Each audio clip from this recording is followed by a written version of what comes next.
இப்போ நம்ம ரெண்டாவதாக நம்ம பேசக்கூடிய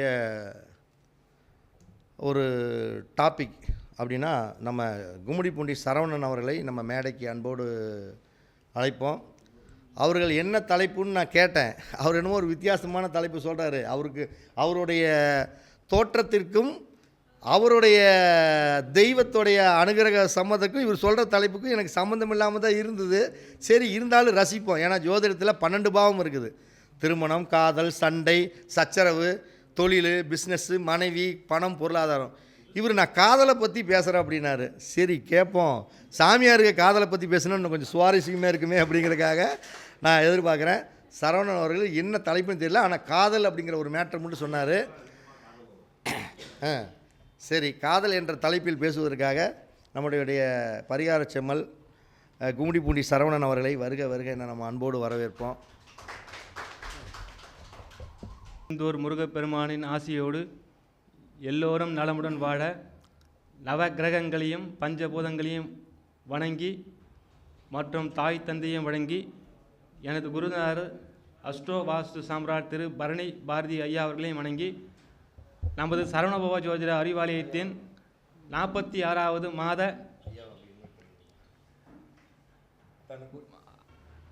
அதாவது பார்த்தீங்கன்னா, இப்போ நம்ம பேச போகிற தலைப்பு என்ன பார்த்தீங்கன்னா 5ஆம் பாவத்தை பற்றி பேச போகிறோம். அந்த 5ஆம் பாவம் என்று சொன்ன பார்த்தீங்கன்னா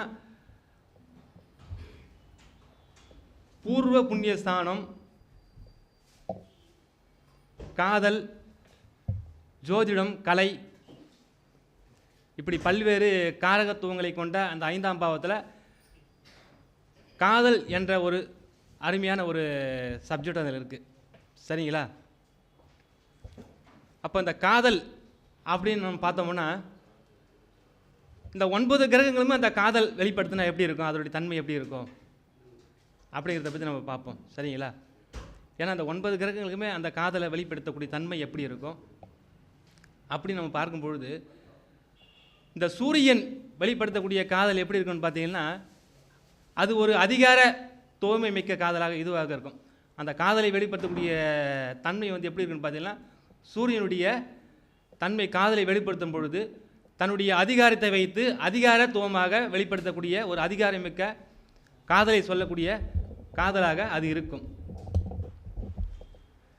அடுத்தபடியாக சந்திரன் ஏற்படுத்தக்கூடிய காதலுடைய தன்மை எப்படின்னு பார்த்தீங்கன்னா, அன்பு, பணிவு, பரிவோடு, பாசத்தோடு அந்த காதலை வெளிப்படுத்தக்கூடிய தன்மையாக நம்ம சந்திரனுடைய தன்மை இருக்கும். அந்த காதலை சொல்லக்கூடிய ஒரு அந்த பக்குவம் இருக்கும். அடுத்தபடியாக பார்த்தீங்கன்னா செவ்வாய் வெளிப்படுத்தக்கூடிய காதல் எப்படி இருக்குன்னு பார்த்தீங்கன்னா, அதிரடி, நம்ம ஆக்ஷன் கிங் மாதிரி அதிரடியான ஒரு தன்மையில் அதிரடியாக வெளிப்படுத்தக்கூடிய ஒரு ஆக்ரோஷமான ஒரு தன்மையோடு வெளிப்படுத்தக்கூடிய காதலாக அது இருக்கும். செவ்வாய் ஏற்படுத்தக்கூடிய சொல்லக்கூடிய காதல். அடுத்தபடியாக பார்த்தீங்கன்னா புதன் பகவான் சொல்லக்கூடிய காதல் ஏற்படுத்தக்கூடிய காதல் எப்படி இருக்குன்னு பார்த்தீங்கன்னா, நம்ம ரெமோ மாதிரி இரட்டிப்புத்தனமாக ரொம்ப சுவாரஸ்யமாக புதன் அதனுடைய தன்மை ஏற்படுத்திய காதல் வந்து சுவாரஸ்யமாக ஒரு இந்த அன்னியன் படத்தில் ரெமோ ஒரு பார்த்தீங்களா, அந்த தன்மையில் ஏற்படுத்தக்கூடிய காதலாக அது இருக்கும். இந்த வெடலை பருவ வயதில் வரக்கூடிய காதல்னு பார்த்தீங்கன்னா அந்த புதன் ஏற்படுத்தக்கூடிய காதல் தான். அதாவது ஒரு 15 வயதுக்குள்ளே வரக்கூடிய காதலுடைய தன்மை வந்து அந்த புதன் ஏற்படுத்தக்கூடிய காதலாகத்தான் இருக்கும். சரிங்களா? அதுக்கு அடுத்தபடியாக குரு பகவான் ஏற்படுத்தக்கூடிய அவர் சொல்லக்கூடிய தன்மை காதல் எப்படி இருக்குன்னு பார்த்தீங்கன்னா, ஒரு ஆன்மீகம், தெய்வீகம், ஒரு பக்தி கலந்த ஒரு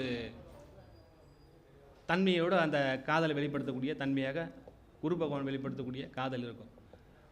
அடுத்தபடியாக சுக்கிர பகவான் வெளிப்படுத்தக்கூடிய தன்மை காதல் எப்படின்னு பார்த்தீங்கன்னா, அது ஒரு கமர்ஷியலாக இருக்கும். கமர்ஷியலான காதலாக ரொம்ப ஒரு அழகாக வெளிப்படுத்தக்கூடிய காதலாக சுக்கிர பகவான் வெளிப்படுத்தக்கூடிய காதல் இருக்கும். அடுத்தபடியாக இந்த சுக்கிர பகவான் அதாவது ஒரு 21 வயதுக்கு மேற்பட்டு இந்த 45 வயது 50 வயதுக்குள்ளே இருக்கிற காதல்லாம் பார்த்திங்கன்னா அந்த சுக்கிரனுடைய காதல்னு சொல்லலாம் நம்ம. சரிங்களா? அடுத்தபடியாக சனி பகவான் வெளிப்படுத்தக்கூடிய காதல் எப்படி இருக்குன்னு பார்த்தீங்கன்னா, அது ஒரு பழமை வாய்ந்த காதலாக இருக்கும். பழமை வாய்ந்த பாடல், பழமை வாய்ந்த ஒரு பழமையை சொல்லி இது பண்ணி ஒரு பழமை வாய்ந்த பழமையை புகுத்தி சொல்லக்கூடிய காதலாக அது இருக்கும். சரிங்களா? அடுத்தபடியாக ராகு பகவான் ஏற்படுத்திய அந்த சனி பகவானுடைய காதல் எப்படின்னு பார்த்தீங்கன்னா, ஒரு 50 வயதுக்கு மேற்பட்டு அந்த வயது மூப்பு வரை சொல்லக்கூடிய காதல் வந்து இந்த சனி பகவான் சொல்லக்கூடிய காதலாக இருக்கும். 50 வயதுக்கு மேற்பட்டு ஒரு 70 80 ஒரு அந்யோன்யம் ஏற்பட்டு காதலிப்பாங்க பார்த்தீங்கன்னா, அந்த காதலை வந்து சனி பகவான் ஏற்படுத்திய காதலாக இருக்கும். அது சனியினுடைய காதல் சொல்லலாம். அடுத்தபடியாக ராகு பகவான் ஏற்படுத்திய சொல்லக்கூடிய காதல் அவருடைய தன்மை எப்படி இருக்குன்னு பார்த்தீங்கன்னா, மிகவும் போகத்தோட அதீத தன்மையோட ஒரு போகத்தன்மையோடு ரொம்ப விபரீதமான ஒரு சொல்லக்கூடிய காதலாக இருக்கும். அந்த காதலில் வந்து அதிகமான ஒரு அந்த உணர்வுகளை சொல்லக்கூடியதாக அந்த ராகு பகவான் ஏற்படுத்திய காதலாக அது இருக்கும். அடுத்தபடியாக கேது பகவான் ஏற்படுத்திய காதல்னால் அது ஒரு ஆன்மீக காதல். கேது பகவான் பெருசாக காதலில் ஈடுபாடு இல்லைன்னு சொல்லுவாங்க. இல்லைன்னா அந்த கேது பகவானுடைய காதல் வந்து பார்த்திங்கன்னா ஒரு ஆன்மீக தன்மையோட ஒரு தொட்டும் தொடாமலும் ஒரு ஆன்மீகம் சார்ந்த காதலாக அது கொண்டுட்டு போகும். சரிங்களா? அப்போது இந்த 5ஆம் பாவத்தை காதலை பற்றி நம்ம சொல்கிறோம். இந்த 9 கிரகங்களுடைய தன்மைகள் நம்ம காதல் எப்படி இருக்கும், எப்படி வெளிப்படுத்தும் அதனுடைய தன்மைகளை, அந்த காதலை அப்படின்றத நம்ம சொல்லிட்டோம். அப்போது இந்த காதல் ஒருத்தருக்கு ஏற்படும்னா எந்த மாதிரி சூழ்நிலை அவங்க காதல் வயப்படுவாங்க அப்படின்னு நம்ம பார்க்கும் பொழுது, இந்த 5ஆம் பாவாதிபதி 2ஆம் பாவத்தில் இருக்கும் பொழுது ஒருத்தவங்க அந்த 20 வயது, அதாவது வேலைக்கு போவாங்க இல்லையா, சம்பாதிக்கக்கூடிய வருமானம் ஈட்டக்கூடிய வயதில் அவங்க அந்த காதல் வந்து காதலுக்காக செலவு பண்ணிட்டு ஏற்படுத்தக்கூடிய காதலாக அது இருக்கும். அது அந்த 5ஆம் பாவாதிபதி 3ஆம் இடத்தில் இருக்கும்பொழுது கம்யூனிகேஷன் மூலமாக, தகவல் தொடர்பு மூலமாக ஒருத்தரோட தொடர்ந்து பேசுவது மூலமாக அந்த நபர்கள் மீது காதல் வரக்கூடிய ஒரு தன்மையை அது கொடுத்துரும்.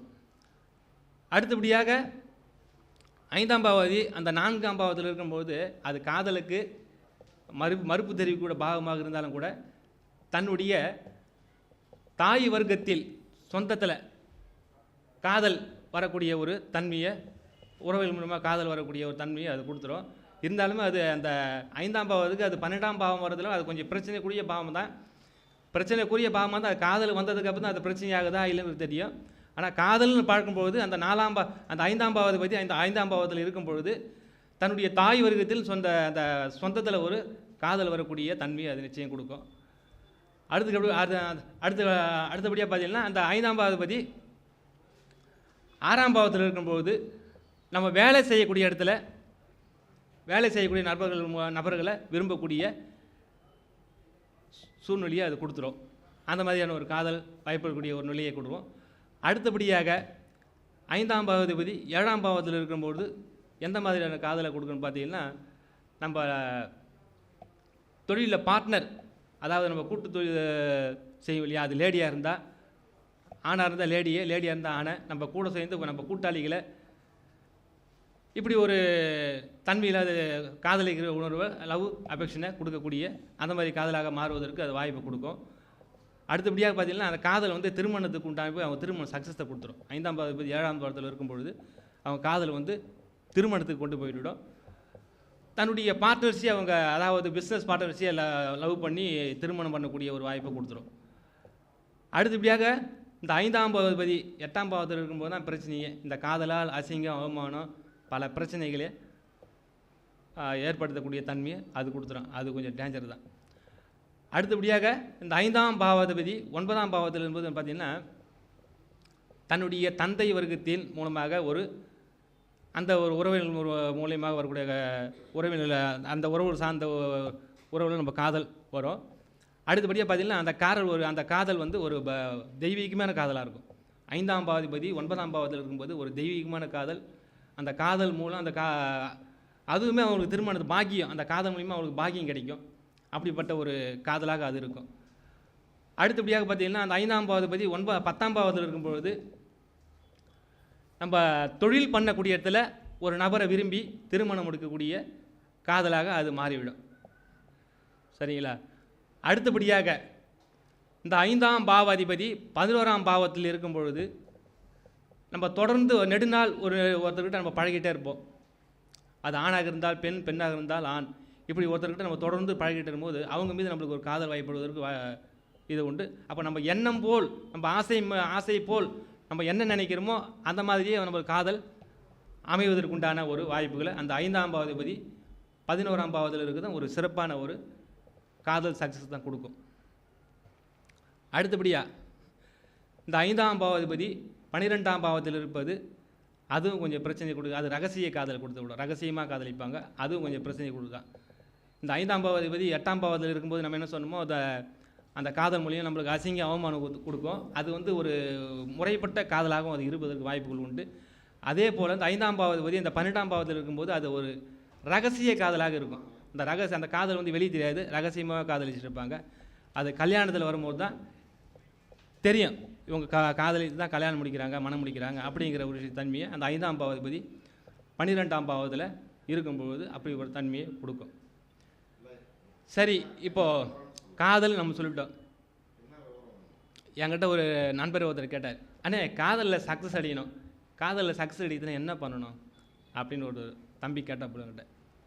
பொதுவாகவே நம்ம காதலில் சக்ஸஸ் அடையணும்னா 12 ராசிகளில் எந்த ராசியாக இருந்தாலும் சரி, இப்போ நம்ம ஐயா சொன்ன மாதிரி தான் ஒரு ராசிக்கு ஃபேவரட்டான நம்மளுக்கு நன்மையை செய்யக்கூடிய ராசிகள் என்ன?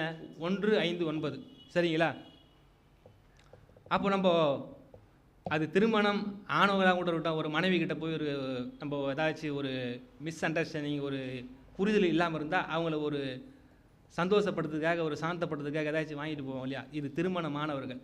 திருமணம் ஆகாதவர்கள் காதலியிடம் அந்த காதலை போய் சொல்லி அதில் அஃபெக்ஷனை வெளிப்படுத்துறதுக்கு சொல்லக்கூடிய நாளை நம்ம எதோ எடுத்துக்கலாம், சூஸ் பண்ணலாம். அப்படி பார்த்தீங்கன்னா மேசராசி அன்பர்கள் எப்பவுமே நம்ம ஒரு ராசிக்கு 1, 5, 9 ஃபேவர் பண்ணக்கூடிய ராசிகளாக இருக்கும், அதுக்கு ஒத்துழைக்கக்கூடிய ராசிகளாக இருக்கும் நம்ம சொல்லிட்டோம். சரிங்களா? அப்போ மேசராசி அன்பர்கள் அந்த காதலை வெளிப்படுத்தக்கூடிய நாளை நம்ம என்ன சூஸ் பண்ணலான்னு பார்த்தீங்கன்னா, மேசராசிக்கு 1, 5, 9 பார்த்தீங்கன்னா மேசராசி, அதுக்கடுத்து இப்போ 5ஆம் ராசியாக சிம்மராசி வரும், 9வது ராசியாக தனுசு ராசி வரும். அப்போ இந்த காதல் நம்ம ஒரு சப்ஜெக்ட் எடுக்கிறப்போ 9ஐ விட நம்மளுக்கு இந்த 5ஆம் பாவத்தையே நம்ம எடுத்துக்கலாம். சரிங்களா? அப்படி நம்ம பார்க்குறப்போ இந்த மேசராசி அன்பர்கள் நம்ம தன்னுடைய காதலியிடம் போய் அந்த காதல் சொல்கிறதுக்கு வெளிப்படுத்துறதுக்கு எடுத்துக்கூடிய நாள் வந்து மேசராசி அன்பர்கள் அந்த 5ஆம் பாவதி, அந்த 5ஆம் பாவாதிபதியான கிழமையான ஞாயிற்றுக்கிழமையை சூஸ் பண்ணலாம். ஏன்னா எப்பவுமே அந்த மேசராசிக்கு 5ஆம் பாவமான அந்த சூரிய பகவானுடைய கிழமையான ஞாயிற்றுக்கிழமை அவங்களுக்கு ரொம்ப ஃபேவரபுளாக இருக்கும். அப்போ அந்த மேசராசி அன்பர்கள் தன்னுடைய காதலியிடம் சேர்ந்து அந்த காதலியை ப்ரொபோஸ் பண்ணுறதுக்கு ஞாயிற்றுக்கிழமையை சூஸ் பண்ணலாம். இன்னும் பர்டிகுலராக கொஞ்சம் டீப்பாக போனோம்னா அதில் ஞாயிற்றுக்கிழமை வரக்கூடிய சூரிய ஓரையை எடுத்துக்கலாம். தாராளமாக அந்த சூரிய ஓரையை அந்த காதலை அவங்க வெளிப்படுத்தினாங்கன்னா அந்த காதலில் அவங்களுக்கு ஒரு சக்ஸஸை கொடுக்குற தன்மையை நிச்சயம் கொடுக்கும். அடுத்தபடியாக ரிஷபராசிக்காரர்கள் அந்த 5ஆம் பாவமான கன்னி ராசியுடைய கிழமை என்ன பார்த்தீங்கன்னா புதன். அவருடைய புதன்கிழமை வந்து அந்த காதலை வந்து அந்த காதலியிடமோ, இது வந்து கல்யாணமாவதுன்னு நான் சொல்லிட்டு இருக்கேன். திருமணம் ஆனவர்களும் அந்த மனைவியிடம் ஒரு அந்த அண்டர்ஸ்டாண்டிங் ஆகி ஒரு புரிதல் இல்லாமல் இருக்கும். அவங்கள ஒரு சந்தோஷப்படுறதுக்கு ஏதாச்சும் ஒரு பொருள் வாங்கிட்டு போய் இந்த கிழமையில் அவங்ககிட்ட கொடுத்து அவங்க ஏதோ அவங்களால முடிஞ்ச அளவுக்கு ஏதாச்சும் திருமண வரவர்கள் போயிட்டு அந்த மனைவியை சந்தோஷப்படுறதுக்கு வாங்கிட்டு போய் இந்த கிழமையில் அவங்க கொடுத்தாலும் சரி, இந்த ஓரையில் பற்றி கொடுக்குற அந்த ஓரையை பின்பற்றி கொடுத்தாலும் சரி, அதுலேயுமே அவங்க ஒரு சக்ஸஸை கொடுக்கும் நிச்சயமாகவே. அது திருமணம் ஆனவர்களுக்கு இந்த வழியில் சக்ஸஸை கொடுக்கும், திருமணம் ஆகாதவர்கள் காதலில் சக்ஸஸை இந்த வழியில் கொடுக்கும். அப்படிங்கும்போது நம்ம இந்த ரிஷபராசிக்காரர்கள் அந்த கன்னி ராசியை குடிக்கக்கூடிய புதன்கிழமை வந்து பார்த்திங்கன்னா அந்த புதனுடைய ஓரையில் பர்டிகுலராக நம்ம உங்களால் என்ன முடியுமோ அது சிறிய ஒரு பொருளாக இருந்தால் கூட வாங்கிட்டு போய் நீங்கள் ப்ரொபோஸ் பண்ணிங்கன்னா நிச்சயமாக அந்த காதலில் வெற்றியை கொடுக்கக்கூடிய தன்மையை கட்டாயம் கொடுக்கும். அதே போல் பார்த்திங்கன்னா மிதுன ராசிக்காரர்களுக்கு 5ஆம் பாவமான துலாம் ராசி, அந்த துலாம் ராசி அதிபதி சுக்கிரன். அப்போது அந்த மிதுன ராசிக்காரர்கள் வெள்ளிக்கிழமை அன்னைக்கு வரக்கூடிய சுக்கிர ஓரையை நீங்கள் வெள்ளிக்கிழமை பர்டிகுலராக போகலாம். இன்னும் டீப்பாக நம்ம அதில் கொஞ்சம் நம்ம இதுவாக போகணுன்னா அதோடைய ஓரையை கட்டாயமாக நம்ம எடுத்துக்கோமா இன்னும் கொஞ்சம் நம்ம 100% சக்ஸஸை கொடுக்கும். அப்போ வெள்ளிக்கிழமை வரக்கூடிய சுக்கிர ஓரையை நம்ம பயன்படுத்தி ஒரு காதலியிடம் போய்ட்டு அதை ப்ரப்போஸ் பண்ணோம்னா தாராளமாக நம்மளுக்கு அந்த காதலில் ஒரு சக்ஸஸை 100% தாராளமாக நம்ம வெற்றியை கொடுக்கும். சரிங்களா? அடுத்தபடியாக கடகராசி அன்பர்கள். கடகராசி அன்பர்கள் வந்து பார்த்திங்கன்னா அந்த 5 கூடியவர் பார்த்திங்கன்னா விருச்சிக ராசி, அதனுடைய அதிபதி செவ்வாய். செவ்வாய்க்கிழமை நம்ம இப்போ எடுத்துக்கலாம். கடகராசி அன்பர்கள் செவ்வாய்க்கிழமை என்று வரக்கூடிய செவ்வாய் ஓரையில் அந்த காதலை போயிட்டு நம்ம அவங்களுடைய காதலை கூடிய அந்த பெண்ணுக்கிட்ட போயிட்டு ப்ரப்போஸ் பண்ணாங்கன்னா தாராளமாக அந்த காதலில் ஒரு வெற்றியை கொடுக்கக்கூடிய தன்மையை நிச்சயம் அவங்களுக்கு வகித்து கொடுக்கும். அதே போல் பார்த்திங்கன்னா சிம்மராசி அன்பர்கள். சிம்மராசிக்கு 5ஆம் பாவாதிபதி பார்த்திங்கன்னா தனுசு ராசி, அதனுடைய அதிபதி குரு பகவான். அப்போ சிம்மராசி அன்பர்கள் வேலைக்கிழமை வரக்கூடிய அந்த குரு ஓரையில் அந்த காதலை வந்து வெளிப்படுத்தினாங்கன்னா தாராளமாக அவங்களுக்கு அந்த காதல் சக்ஸஸை கொடுக்கக்கூடிய ஒரு தன்மையை நிச்சயம் கொடுக்கும். அதே போல் வந்து பார்த்திங்கன்னா கன்னிராசி அன்பர்கள். கன்னிராசி அன்பர்கள் வந்து 5ஆம் பாவம் பார்த்திங்கன்னா மகர ராசியாக வரும். அந்த மகர ராசியின் அதிபதி சனி. அப்போ சனிக்கிழமை அவங்களுக்கு ஒரு சக்ஸஸை கொடுக்கக்கூடிய கிழமையாகவும் இருக்கும்.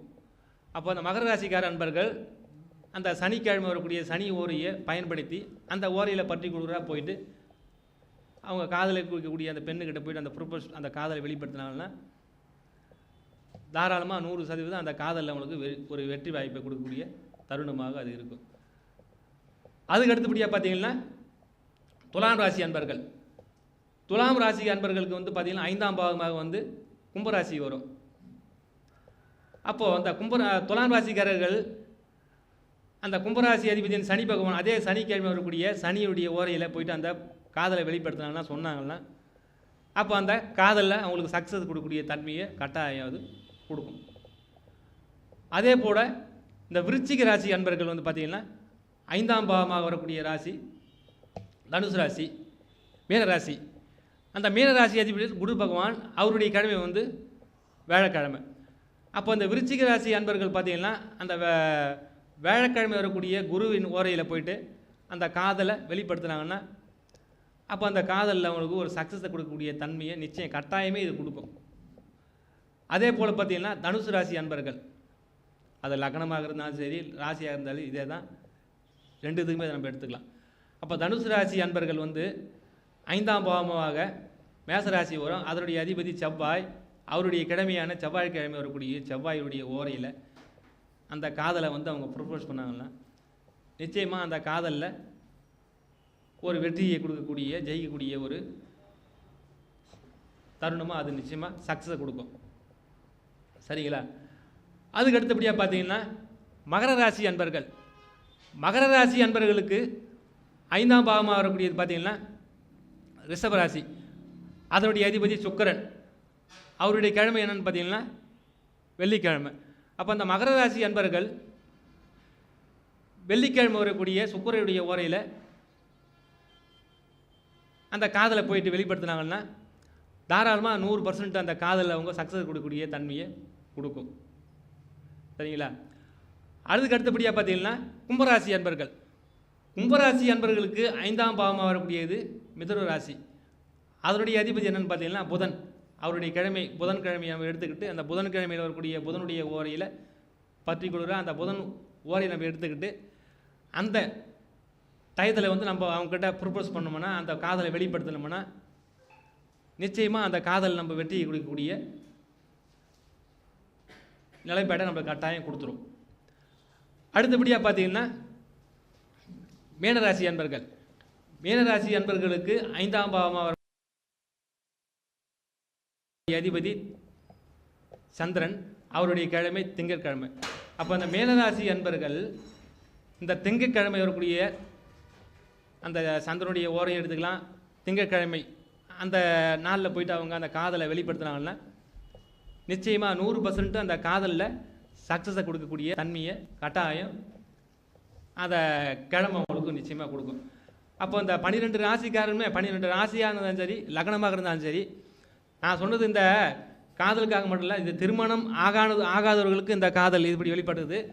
இதே திருமண மாணவர்கள் ஒரு மனைவி கணவன் மனைவிக்கு ஒரு கருத்து வேறுபாடு நிலவி ஒரு மிஸ் அண்டர்ஸ்டாண்டிங்கில் போயிட்டு இருக்குன்னா அவங்கள நம்ம ஒரு சாந்தப்படுத்துறது, அவங்கள நம்ம ஒரு சந்தோஷப்படுத்தணும்னா இந்த மாதிரி நான் சொல்லக்கூடிய இந்த கிழமை இந்த ஓரையை பர்டிகுலர் நம்ம எடுத்துக்கிட்டு அதில் போயிட்டு அவங்களுக்கு ஏதாச்சும் ஒரு பிடித்தமான ஒரு இதை வாங்கி கொடுத்து அவங்கள இது பண்ணோம்னா, இம்ப்ரெஸ் பண்ணோம்னா, நிச்சயமாக அதில் நம்ம ஒரு ஜெயிச்சு அவங்க மனம் இதுவாகி அது ஒரு சக்ஸஸை கொடுக்கக்கூடிய வாய்ப்பை நிச்சயமாக கட்டாயமாக நம்மளுக்கு 100% கொடுக்கும். ஆனால் இதுக்கெல்லாம் நம்ம ஜாதகத்தில் இந்த நடக்கிற தசாபுதிகள் லக்னபாவம் இதெல்லாம் சப்போர்ட் இருந்தால் தான் எதுவுமே நம்மளுக்கு ஒரு சக்ஸஸை கொடுக்கும். அப்போது நம்ம ஜாதக ரீதியாகவும் இது இந்த 5ஆம் பாவம் நம்மளுக்கு ஒரு சப்போர்ட் பண்ணணும். நடக்கிற தசாபுதிகள் சப்போர்ட் பண்ணால் தான் ஒரு காதலியுமே நம்ம வெற்றியை, சரிங்களா? இந்த தருத்தில் எனக்கு ஒரு பேசுவதற்கு அற்புதமான வாய்ப்பை கொடுத்த குருநாதர்களுக்கு நன்றியை தெரிவித்துக் கொண்டு விடைபெறுகிறேன். நன்றி, வணக்கம். ஓம் சரவண பவ.